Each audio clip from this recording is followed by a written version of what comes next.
Tudo bem com vocês? Está acompanhando aí a programação da Sagres TV. A gente vai falar sobre imposto de renda e o prazo final para a entrega da declaração é nessa semana, nessa sexta-feira, dia 30 de maio. Se você não fez a sua, que consequências isso pode te trazer? Bom, quem vai tirar essas dúvidas para a gente é a Jennifer Duarte, ela que é mestra e coordenadora de Ciências Contábeis aqui da Estácio. Jennifer, é bom falar com você aqui na Sagres TV. Conta para a gente por que é importante declarar o imposto de renda dentro do prazo.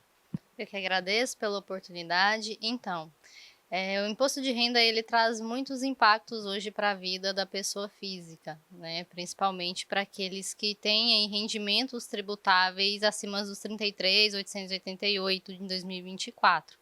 E a não regulamentação desse imposto de renda infere, por exemplo, em problemas com o seu CPF. E, por exemplo, você pode tentar abrir uma conta, financiar uma casa, até mesmo resgatar o seu FGTS e eles te barrarem por conta de problema no CPF. Essa é uma das consequências, né, para quem não fizer a declaração a tempo. Mas tem também aquela história da malha fina, tem muita gente que tem medo dela.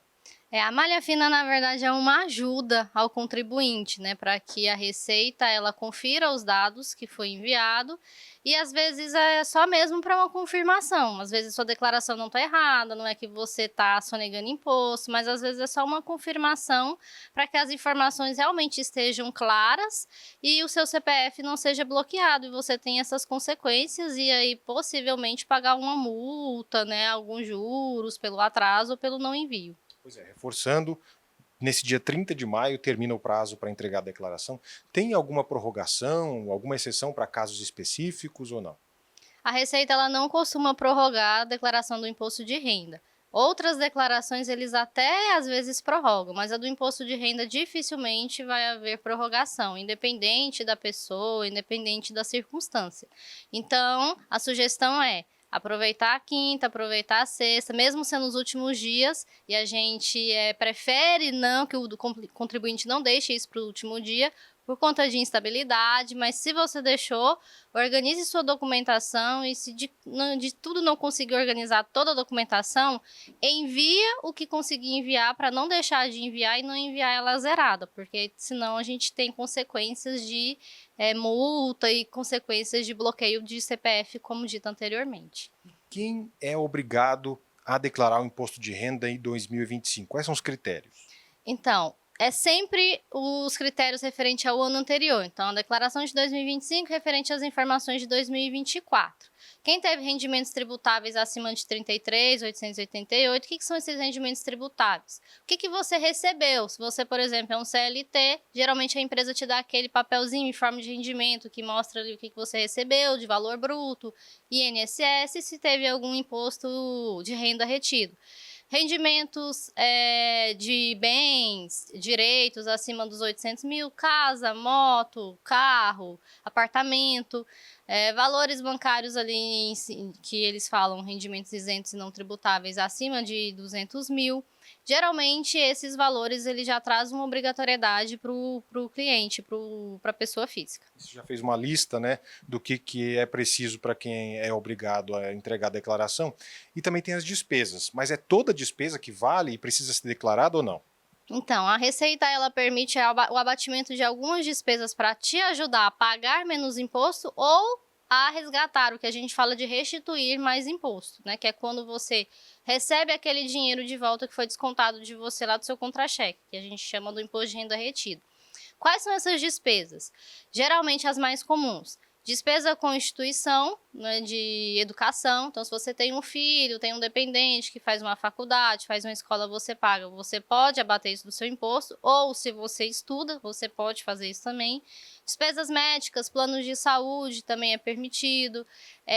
Despesas com psicólogos, terapeutas, dentistas, pagamento de aluguel. Então, geralmente, essas são as despesas aí mais comuns que a Receita permite fazer o abatimento do imposto de renda. E para quem teve a isenção do imposto de renda nos anos anteriores e agora para 2025 acabou ultrapassando o limite, o que acontece?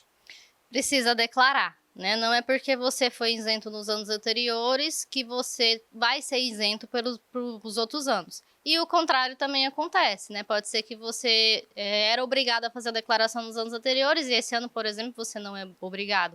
Então é preciso prestar atenção, principalmente nos rendimentos tributáveis. E uma coisa interessante, às vezes o consumidor ele não é obrigado ao envio da declaração porque não ultrapassou aquele rendimento que eu falei de 33 mil e pouquinho.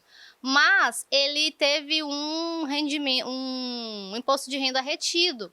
Só que ele só consegue receber esse imposto de volta se ele declarar. Então, vamos supor que ele está lá nos 30 mil, mas ele ultrapassou ali o limite mensal, né, de um mês e houve o imposto retido para ele.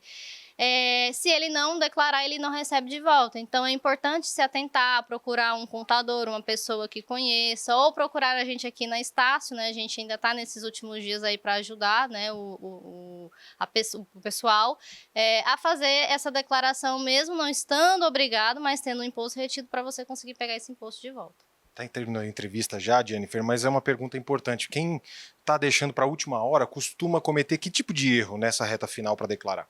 O principal erro é, não consegui arrumar as documentações, vou enviar zerado. Não faça isso, porque senão depois dá um problema para poder fazer a retificação e a Receita considera que você está simulando dados e informações. Outra coisa, não consigo os meus rendimentos a tempo e vou informar qualquer coisa ali. Não faça isso.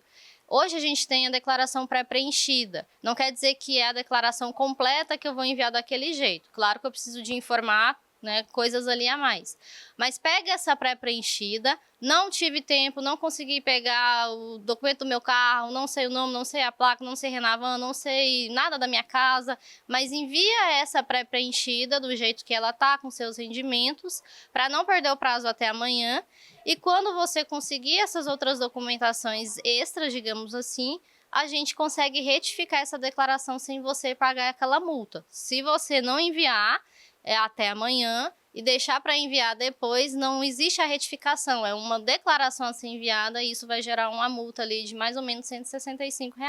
E onde as pessoas podem fazer isso? Tem aplicativo, tem site?